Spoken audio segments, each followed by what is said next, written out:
ایک خوبصورت سا احساس اس کے من کو چھو گیا، ایک خوبصورت سا گھر جہاں صرف وہ اور حجاب ہو، بہت سے خوشگوار لمحات ہوں، وہ اس کے ناز اٹھائے، اس کو ہر دکھ سے بچا لے، اپنے سینے میں چھپا لے، کوئی کمی نہ ہو اس کی زندگی میں، ہر خوشی اس کے قدموں میں رکھ دے۔ اس نے ایک لمبی سانس کھینچی اور آنکھیں مون لی۔ کچھ دیر بعد اسی کمرے کی کھڑکی سے ایک سفید کبوتر اڑتا ہوا باہر آ گیا۔ حجاب کے سامنے منڈیر پر آ کر وہ کبوتر بیٹھ گیا۔ حجاب کی نظریں اس پر پڑی تو دوڑتی ہوئی اس کے قریب گئی۔ اس نے کبوتر کے پنجوں کو دیکھا جس میں سبز چھلا بندھا ہوا تھا۔ وہ خوشی سے جھوم اٹھی، میرا کبوتر آ گیا، میں تو سمجھی تھی کہ تم مجھے بھول ہی گئے ہو، لیکن تم آ گئے۔ اس نے کبوتر کو ہاتھوں میں اٹھایا اور اس کے سر پر ہونٹ رکھ دیے، پھر اسے اپنے چہرے سے لگا لیا۔ وہ کافی دیر تک اسے اپنی گود میں لے کر بیٹھی رہی، باتیں کرتی رہی، پیار کرتی رہی، پھر وہ ہوا میں اڑ گیا اور غائب ہو گیا۔ آج پھر سکینہ خالہ آئی تھی۔ وہ حجاب کے لیے ایک بے حد اچھا رشتہ لائی تھی۔ لڑکا بینک میں ملازم اور ماں باپ کا اکلوتا لڑکا تھا۔ اپنا گھر، گاڑی، خدا کا دیا سب کچھ تھا۔ صباحت پھولے نہیں سما رہی تھی۔ اس نے سکینہ خالہ سے کہا کہ ان لوگوں کو گھر لے آؤ۔ سکینہ خالہ کے جانے کے بعد صباحت حجاب کے پاس آئی۔ حجاب نے خالہ سکینہ کی ساری باتیں سن لی تھی اور اس کا چہرہ اترا ہوا تھا۔ وہ بے حد افسردہ تھی۔ صباحت نے پوچھا، بیٹا کیا ہوا تمہیں؟ حجاب نے شکوہ کناہ نظروں سے ماں کو دیکھا۔ ماں، میں نے کہا تھا نا کہ میں ابھی شادی نہیں کرنی چاہتی۔ میں تمہارے انکار کی وجہ جانتی ہوں بیٹا، مجھے تمہارے یہ قربانی منظور نہیں۔ تحریم اور ثانیہ کا بھی اللہ مالک، کئی رشتے تم اپنی سی اسی ضد کی وجہ سے ٹھکرا چکی ہو، مگر اب نہیں۔ صباحت نے ختمی فیصلہ سنایا۔ تبھی حجاب بولی، میں صرف یہ چاہتی ہوں کہ تحریم اور ثانیہ کی تعلیم تو مکمل ہو جائے، پلیز۔ میں تمہاری رگ رگ سے واقف ہوں حجاب، تم نے اپنے بارے میں کبھی نہیں سوچنا ہے۔ ان دونوں کی تعلیم مکمل ہونے کے بعد تمہیں ان کی شادی کی فکر ہو جائے گی۔ یہی عمر ہے شادی کی، سمجھی؟ یہ عمر ڈھل گئی تو بہت مشکل ہو جائے گا تمہارے لیے شادی کرنا۔ حجاب ماں کو کوئی جواب نہ دے سکی، لیکن اس کی آنکھوں سے آنسو بہنے لگے، آنسو کی لڑیاں بہنے لگی۔ وہ خاموشی سے اٹھ کر اپنے کمرے میں چلی گئی۔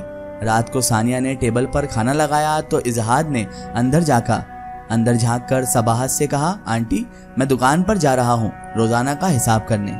جاتے جاتے ثانیہ کی آواز اس کے کانوں سے ٹکرائی، ماں حجاب کہہ رہی ہے مجھے بھوک نہیں ہے، جب زیادہ بھوک لگے گی تو خود ہی کھا لے گی۔ صباحت نے گلاس غصے سے ٹیبل پر رکھ کر کہا۔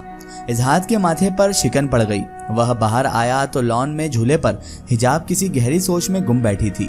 وہ اس کے پاس جانا چاہتا تھا، مگر پھر خیال آیا کہ سیلس مین دکان بند کر دے گا۔ وہ تیزی سے نکل گیا۔ واپس آیا تو جھولا خالی تھا، وہ اپنے کمرے میں جا چکی تھی۔ اظہار بھی بستر پر لیٹ گیا تھا، لیکن حجاب کا اداس چہرہ اس کی آنکھوں میں گھوم رہا تھا۔ رات کا 1 بج رہا تھا۔ حجاب کی آنکھوں سے نیند کوسوں دور ہو چکی تھی۔ تنگ آ کر وہ لان میں جا کر جھولے پر بیٹھ گئی اور جھولے کی زنجیر پر سر رکھ دیا۔ ماں کیوں نہیں سمجھتی کہ میری شادی ہو گئی تو تحریم اور ثانیہ کی تعلیم ادھوری رہ جائے گی، بابا کا خواب پورا نہ ہو سکے گا، کون اٹھائے گا ان کی ذمہ داری؟ دکان کی آمدنی تو اتنی بھی نہیں ہے کہ اس میں گھر کے اخراجات پورے ہو سکیں۔ تحریم اور ثانیہ کی تعلیم تو ناممکن ہو جائے گی۔ اظہار بھی لان میں چلا آیا۔ حجاب کو وہاں بیٹھا دیکھا تو اس سے رہا نہ گیا، وہ اس کے قریب آ گیا۔ حجاب ایک لمحے کو گھبرا سی گئی۔ اس نے اظہار سے پوچھا، آپ یہاں اس وقت؟ اور آپ یہاں اس وقت؟ اظہار نے جھولے کے قریب بینچ پر بیٹھ گیا۔ نیند نہیں آ رہی تھی اس لیے باہر آ گئی۔ حجاب جھولے سے اتر کر اظہار کے ساتھ بینچ پر بیٹھ گئی۔ اظہار کچھ لمحے اس کا چہرہ دیکھتا رہا، پھر بولا، اس دن آپ نے میری ڈریسنگ کی تھی، میں آپ سے کچھ کہنا چاہتا تھا مگر کہہ نہ پایا۔ اظہار نے سر جھکا لیا۔ میں نے کبھی آپ کو غیر نہیں سمجھا، کہہ دو جو بھی بات ہے، حجاب نے سادگی سے کہا۔ اظہار نے سر جھکایا۔ میں اپنے والد سے ملنے گیا تھا، وہ خفا ہے مجھ سے۔ ان کے خیال میں شادی صرف اپنے لوگوں میں کرنی چاہیے، غیر ہمیں نقصان دیتے ہیں اور ہمارے راز دوسروں پر آشکار کرتے ہیں، جس کی وجہ سے جانی نقصان بھی ہو جاتا ہے۔ والد بہت ناراض تھے، ان کو میری فکر ستاتی ہے، وہ مجھ سے بے حد پیار بھی کرتے ہیں۔ حجاب خاموشی سے سنتی رہی، پھر کہا، اپنے والدین کو خفا نہیں کرنا چاہیے، پھر وہ بولا ایک اور بات بھی کہنی ہے۔ حجاب نے کہا کہو کیا کہنا ہے؟ اس نے کہا میری دوست بنو گی تم؟ سہیلی؟ اس نے سوالیہ نشان دیا۔ اظہار نے مسکرا کر ہاتھ آگے بڑھایا۔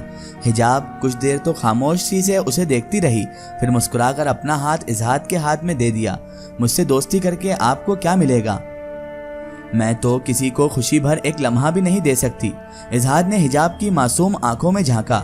آپ کو کیا پتا کون کب آپ کی کس کس بات سے کتنا خوش ہوتا ہے۔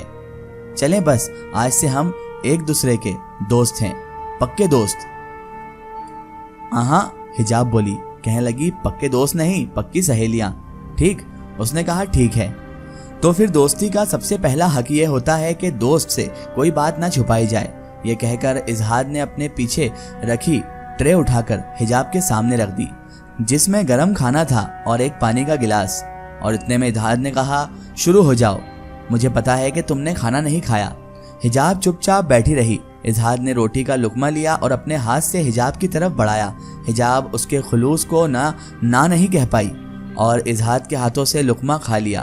جب حجاب نے خود سے دوسرا لقمہ اٹھایا تو مسکرا دیا اور اپنے ایک دوست کا قصہ چھیڑ دیا۔ قصہ اتنا لمبا اور دلچسپ تھا کہ حجاب نے پورا کھانا کھا لیا۔ جب حجاب نے کھانا ختم کیا تو اظہار نے مسکرا کر قصہ ختم کر دیا اور کھڑا ہو گیا۔ اب اپنے کمرے میں جاؤ اور آرام سے سو جاؤ۔ اظہار نے اپنے کمرے کی طرف قدم بڑھائے۔ سنو، حجاب نے آواز دی۔ وہ رک گیا۔ میں ماں سے ناراض ہوں۔ پرسوں کچھ لوگ مجھے دیکھنے آ رہے ہیں، مگر میں ابھی شادی نہیں کرنا چاہتی۔ میں ثانیہ اور تحریم کی تعلیم مکمل کروانا چاہتی ہوں۔ میں اپنے ہاتھوں سے ان کی شادی کروانا چاہتی ہوں۔ میں ماں سے یہ نہ کہہ سکی کہ میں کبھی شادی نہیں کروں گی۔ ماں کہتی ہیں کہ تحریم اور ثانیہ کی تعلیم مکمل ہونے تک میری شادی کی عمر گزر جائے گی۔ ایک آنسو حجاب کی آنکھ سے سیدھا اظہار کے دل پر گرا۔ وہ ایک لمحے کے لیے جیسے پتھر کا بن گیا۔ اس کے ہونٹ سلب ہو گئے۔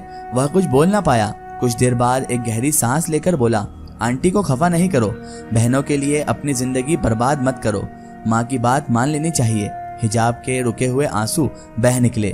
وہ روتے ہوئے بولی، میرے دل میں کیا ہے یہ کوئی نہیں جانتا، میرے لیے ماں کی بات ماننا بہت مشکل ہے۔